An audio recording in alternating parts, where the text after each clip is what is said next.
n'abo ababadde bayinza okuba nga tebakkaanya naye nga bamanyi nti ye kato waffe okubategeeza nti kati kato ye Mungu amuyise gy'alina okubeera.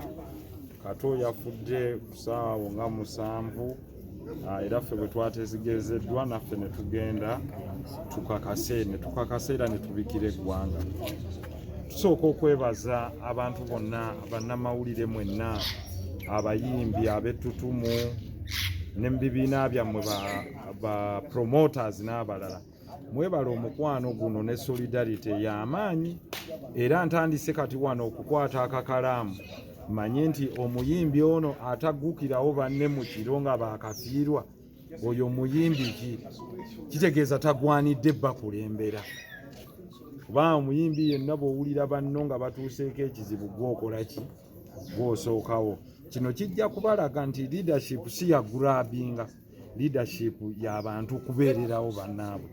Nebaza Misa Kisemakula, nebaza n'abapromota bonna mubalabi abalunywa ba Abitex, Babajjo, Ajaluuna, bonna babaddewo bannange, mwebale nnyo mulaze solidarity. Ate mwe ab'amawulire ba bloga mwatuukiddewo, ababooda, abantu kwega omuntu yeetaaga alaba abantu bwe bamwagala nga tannafa.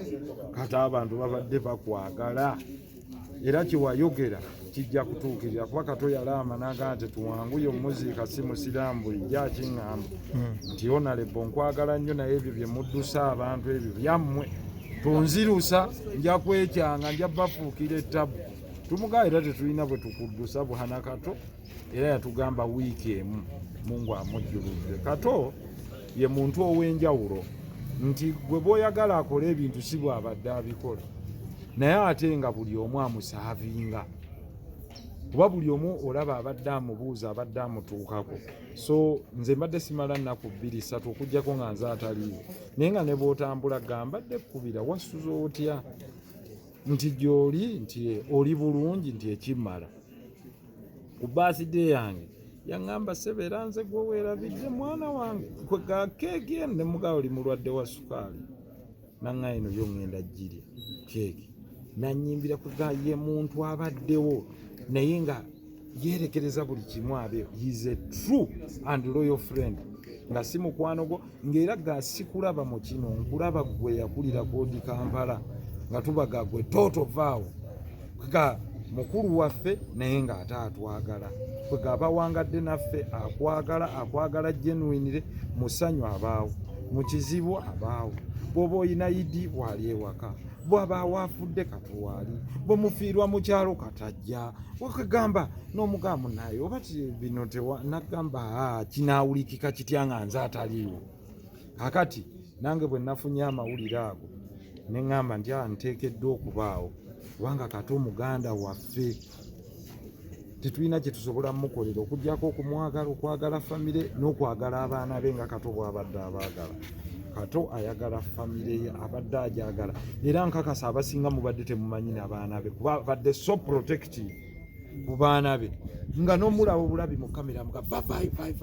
Bino ebya kamera si bibi, so nga ate abantu bamanyi Kato ize Jolemaani, naye ne mbabuuza wano kati mundage ku mwana wa Kato gwe mumanyi, naye nga bwe bali very intelligent children. So naye nga abaprotectinga nnyo ng'aga world gye tulimu eri so jealous, kamba keeping away from these cameras, nze kanshouldaringa burden. So yoyo Kato lubwama Mungu gwajjuludde. So naffe tukimanye nti it's just a matter of a journey. Tulinga abali ku buffet, oli kasita bamala omusaavinga n'avaawo nga layini efunda nga buli omu asembera, nakwasa twama emabega, foleni yayita isima pa n'asembera. Kakati nga Kato tamanyi nti foleni yakolaki, marching forward tugaba baani, ng'ate waliwo ne Kato omulwadde gw'abadde ayina ng'ali mu ICU e Mulago, nakataata wa Julius ono ali ku oxygen amazeeko weeks mmeka 2, kumbe oli mulamu akyaliyo.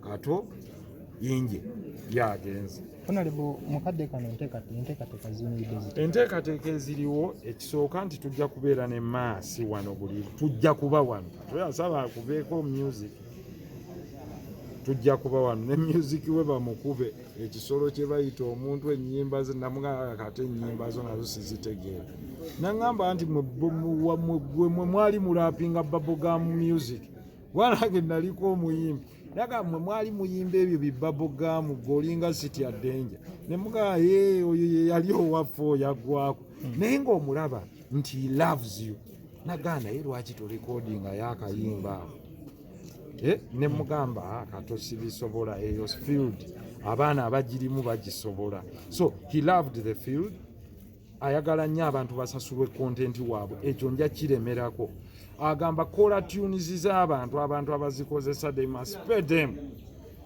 kuba bazikozesa ne balya sente zaabwe zabwerere ne local content babeere nga bazannya emizannyo gyabwe nga girabikira ku tvs n'ebirala so nebaza baatisi be babadde bategeka nabo gundi ku Serena naliko naye awo n'ateekako twende Nairobi ne tuzinamu ku Friday n'agamba olabe bwenzina ne muka kataata onyirira luno n'aganyirira ate yateekawo ennyambala yagambudde mu Parliament oddayo okunyamba ze suuti n'afuna empale zezo ziringa sweet panti nga jaya ne muka katumu naffe otuyitiriddeko oleese design yo wekka but he lived his life even with the underlying sicknesses that he had. Kato was positive. Ngagamba nzi nebaza mu. I'm diabetic, I'm hypertensive. God has tried me. Naye wendi I'm happy. Alya buli mmere. Mira bulungi eddagala lyaganda nagenda ku operation y'omutima Yesu olumu omutima uliranga gumuluma andika atoye muntu akweka pain. Ng'asobola okubaji waliwo ekimuluma naga ndi bulungi n'omugamba nze nnyina kyesirabaawo paka bwe bamukonvinsi ng'obayitako mu ddwaliro bakoleki naye nga tayagala ddwaliro so mbeebaza nnyo abamuwagira abamusonderako okubira ddala kujjanjabako omutima gwe obundi nabo abadde ne running battles naŋŋaawo nalebonsabira neyampa siringi 5 aŋŋakata omutima gwaffe naye akikola ine ejokingi we naga kakati ettaki ate n'abantu ne bamusonderako so twebaza palamenti abantu bonna abavaayo okuweereza kato ne kato basaavinze nabo right honorable speaker katonda omwoyo gwa kato aguwummuza emirembe agumye famire tubasaba mubeereewo entertainment family media fraternity mubadde nga naye sipaaka wawa YouTube channel kato content wamu so be with him paka bwe tunamuziika enkowe next week kato nkuki